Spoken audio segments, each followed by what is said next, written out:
Olá a todos, aqui estamos novamente e hoje eu vou falar a respeito do rei Salomão.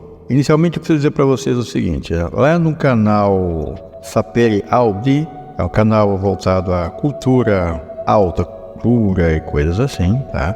Tem um capítulo lá que eu estou colocando a respeito de Salomão também, tá? Só que o enfoque lá é outro, porque lá é para tratar de sabedoria, conhecimentos e coisas que tais, diferente do que é neste canal aqui, que aborda mais a questão mágica, uma questão sobrenatural, enfim, coisas assim, porque tem isso a respeito de Salomão também, como eu já vou explicar para vocês, tá? Então não se esqueçam, você assiste esse vídeo aqui, depois quem sabe dá uma passada lá pelo Sapere Aude, e se não for inscrito, inscreva-se, tá? E aí você vai ver que tem uma outra abordagem a respeito desse mesmo personagem que é o rei Salomão. Mas vamos a ele então, em linhas gerais, tá? É o seguinte, primeiro que ele é um daqueles personagens que você não tem uma certeza absoluta que ele tenha existido fisicamente, porque você não tem provas a respeito disso. As referências a respeito da existência do rei Salomão são basicamente todas da Bíblia e da Torá. Você não tem ali documentos oficiais, você não tem ali talvez relatos de outros povos, né? Coisas assim você não tem, você tem ali a Bíblia, você tem a Torá, a tradição hebraica de modo geral, trata muito, né, a respeito daquela genealogia, né, dos reis, né, de Israel, e coloca lá que Salomão era filho do rei Davi. Pois bem, dito isso, vamos dizer o seguinte para você, isso se passa 1000 anos antes de Cristo, tá? Cerca de 1000 anos antes de Cristo, tá? E que ele, Salomão, seria extremamente rico e muito sábio, porque recebeu isso de Deus, tá?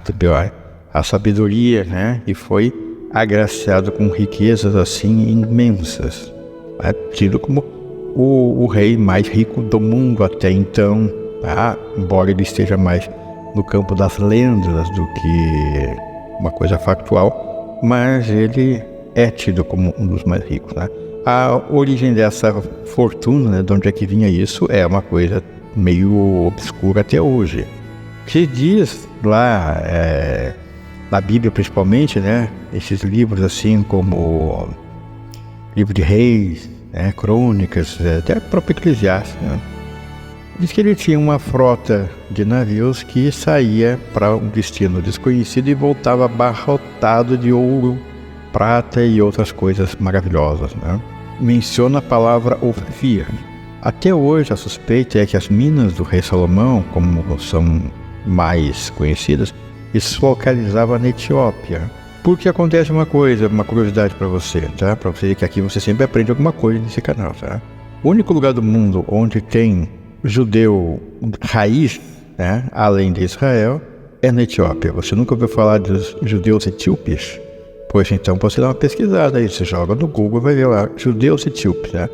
Eles são tão antigos quanto os judeus, lá, os hebreus, antigos hebreus, né? São tão antigos e têm a mesmíssima tradição, igualzinho, tudo igual, tá?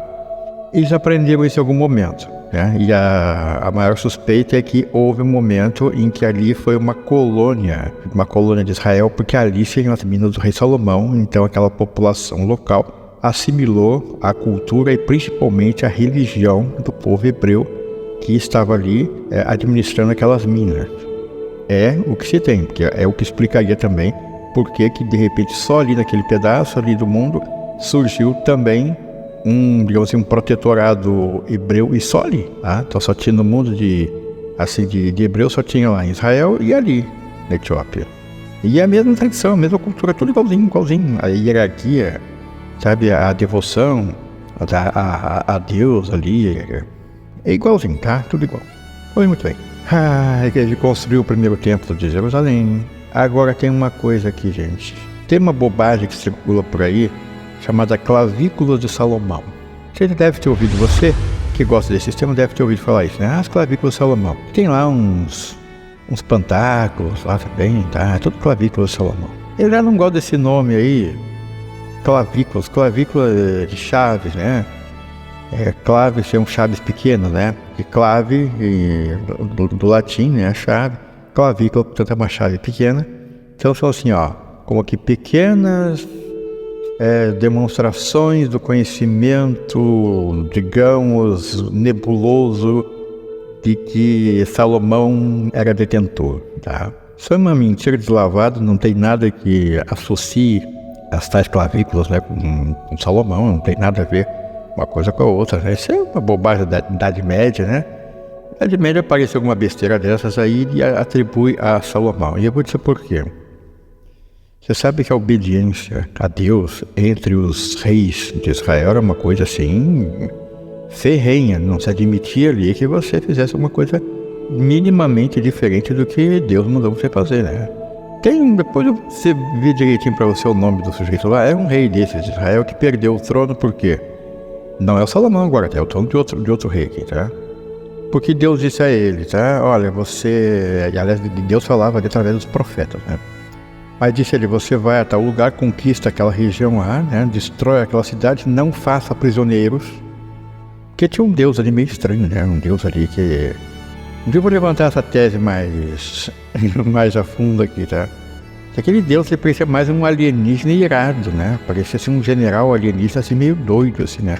E o cara só queria saber, primeiro ele tem que chamar-se de Senhor dos Exércitos, né? Assim, quem sou eu? Eu sou o Senhor dos Exércitos, né? Tudo bem. Mas ele mandou esse rei aí, esqueci o nome do rei, depois eu vejo pra você. Ele mandou que o cara conquistasse determinada região, né?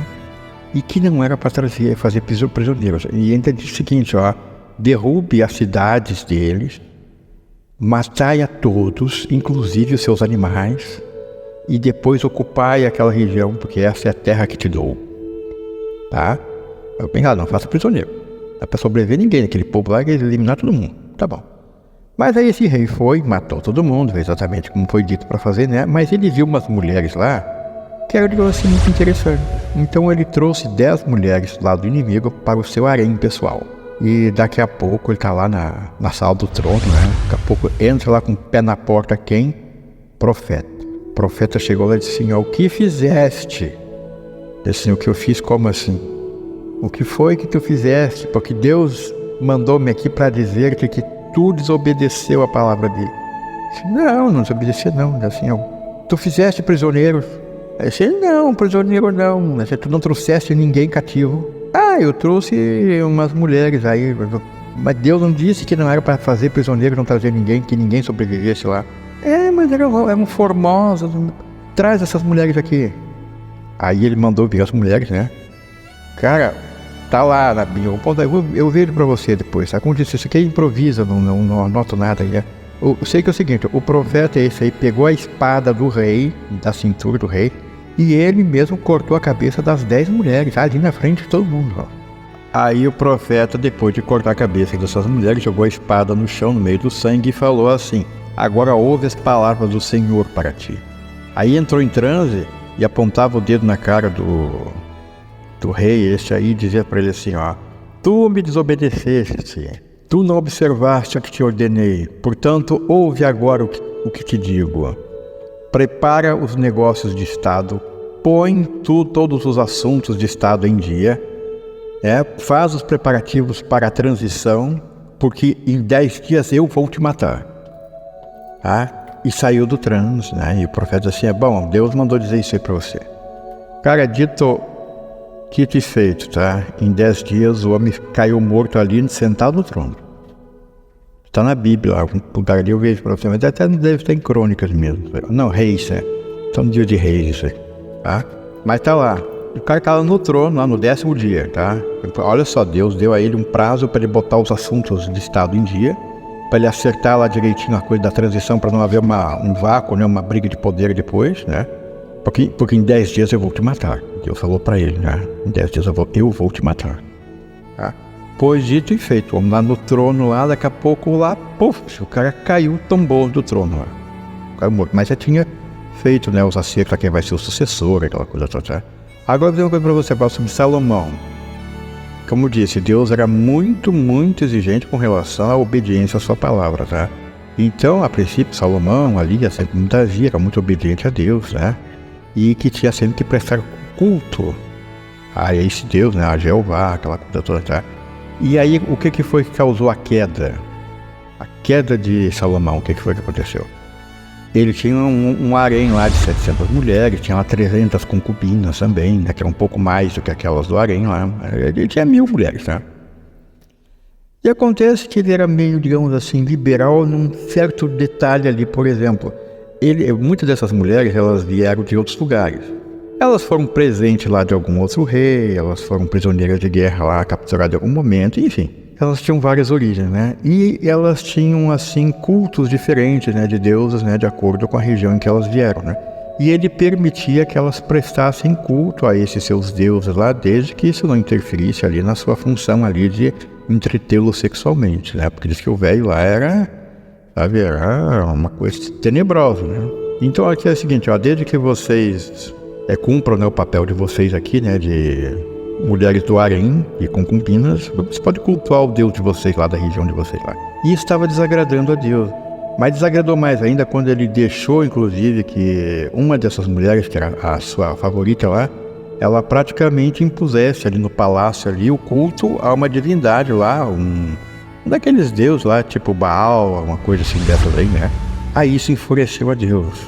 E em dado momento, Deus mandou a mensagem para ele, né?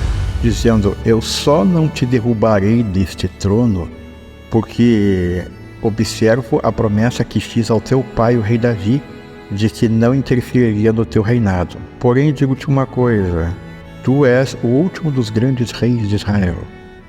Após a tua queda, né, a tua descendência não vai mais manter as fronteiras desse país.